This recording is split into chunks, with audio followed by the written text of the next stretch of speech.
If I've been out till 2:45. Hello and welcome to Getting Your Money's Worth, the show that focuses on value.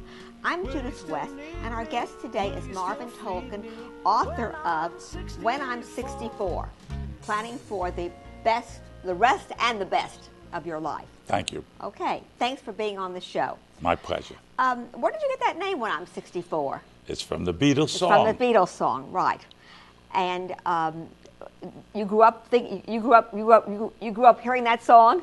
No, the co-author Howard Massey. He knew the Beatles engineer and has written 14 books about the Beatles. Oh wow! So he wanted to use that because it was apropos. We need that Beatles engineer today too, because we were supposed to play the song. So I don't know what happened, but we could have used the Beatles engineer.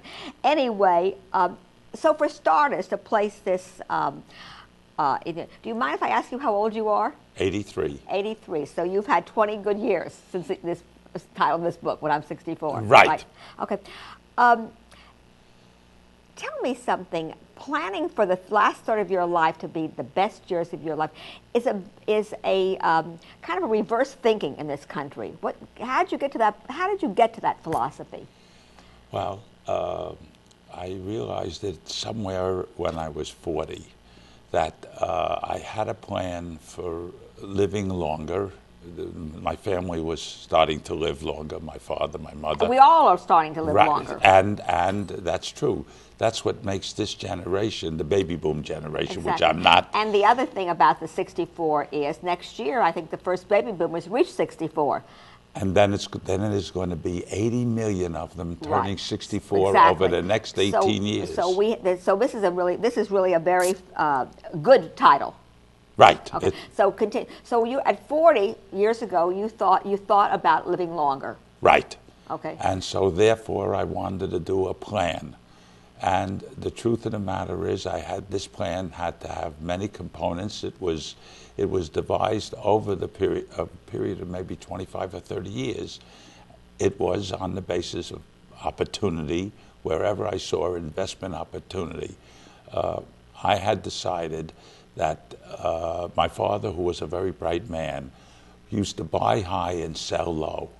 And that was the best way I knew of losing money. Right. Right. So I then decided that the stock market would only represent one aspect of my planning. Yeah. And that's what I devised to do all these different things. Let's go slow. Let's start. For starters, you used the magic word. You had a plan. Absolutely. Okay. You know, that's a lot of people in this country don't have any plan at all. That's true. They may have a plan for lots of other things in their life, but not for how they're going to live the last third. Yeah, because people are afraid of failing. And I found out in my business career that failure is a part of success. And to do the planning is essential, and the plan doesn't have to be rigid. It can be very flexible. You have to learn how to get out, get in, get out. Right. You have to know that there's risks in every plan, and the more risk you take, the more reward. Right. But this is how you have to judge your own risk tolerance. But you in your own world, you have invested in assets other than the stock market or the bond market. Right. You have invested in assets that really came from your own judgment. Right, my own passion. Your own passion and your own talent. You really exercise more individual control. Because that's what I wanted, right. To control my own destiny. In the stock market, you let other people control your destiny. Right, exactly. And that's why I bought things like Fabergé, which I found... These Fabergé eggs? No, these were the eggs, they were too expensive. But other items of... Fabergé. Right, of art. And they appreciated substantially over the period. But that's a fairly unorthodox way of doing things. No, it was just part. I invested in part gold. Of your plan. I invested in stamps. I loved stamps as a kid, so it was a way of bonding with my middle son, because he seemed to love stamps. So it was a dual purpose. I bonded with him and invested. When he grew older, we started a stamp company. Oh. And then I decided that time was as important to me as money was. And I married time to money. And that was an aspect of my planning. In other words, what I wanted to do was occupy my time in those things that hopefully could make money for me. And what I could do after I was, say, 64. Right, and you used your time both in a way to be enjoyable with it, but with potential for revenue, for money. Absolutely. For making money. That's exactly what I did. Right. So aside from art collections, were you have a real estate? Is that a piece of yours? That's absolutely. Right. I invested in swimwear. I invested in sweaters. Well, you had your own business. Right. That's right. I invested in retail stores. Right. All of these were done with a maven. Yeah. A maven being an expert. Right.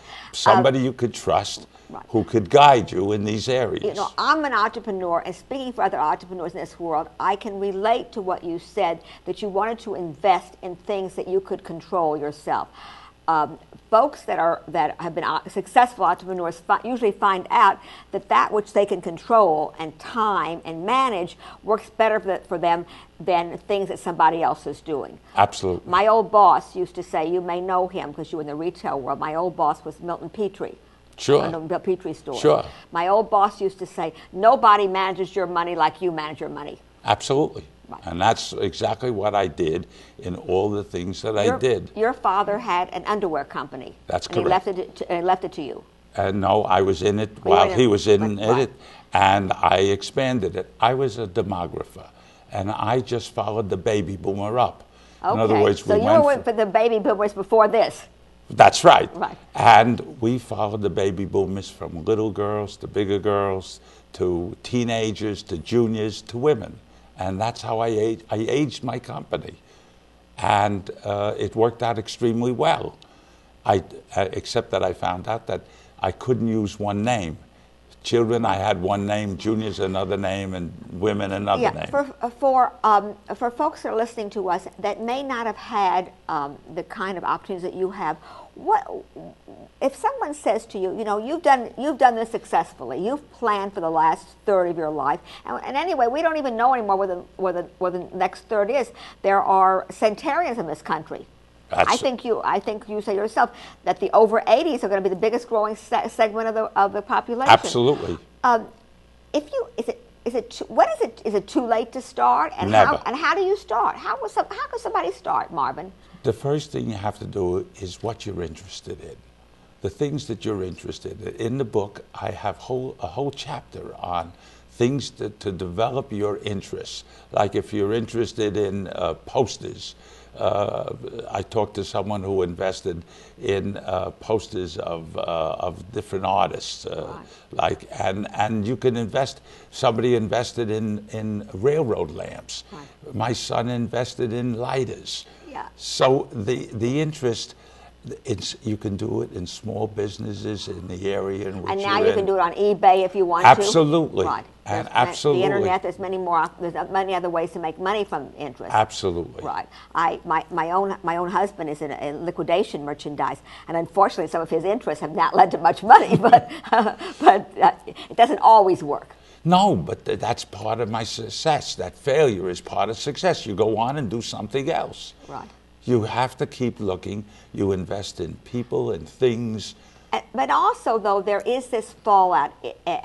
If you are investing and collecting in something that might have been a hobby or an interest, it also keeps you young. It keeps you alive.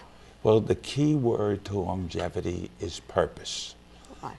If after you retire, see, most people believe that when you retire, you start to die. It's actually. I have a friend who says when you rest, you rust. Right. Well, let me tell you something.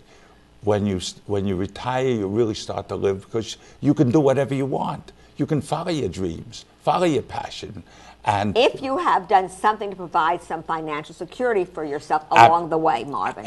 But you can do this at any time. It's better if you have financial security.